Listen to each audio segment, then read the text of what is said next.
¿qué vamos a almorzar? Vamos a ofrecer a los señores hoy todo cocina valenciana.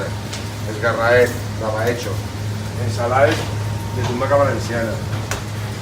Vamos a hacer tortillas de ajos tiernos, blanco y negro con habas, titaina de tocina de sorra.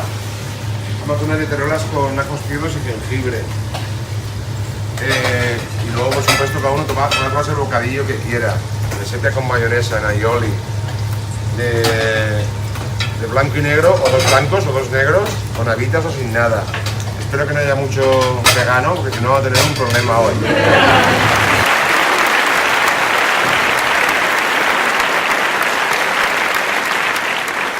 Ni la festa es fea y sin nada, y estic en gran admiració qui al ballar la granaïna puntegen per el taló,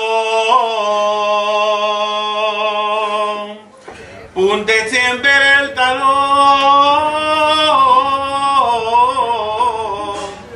Gracias, pueblo de Favara, porque vuestro fervor me ha salvado. Si Dios hubiera cantado un minuto, me hubieran decapitado.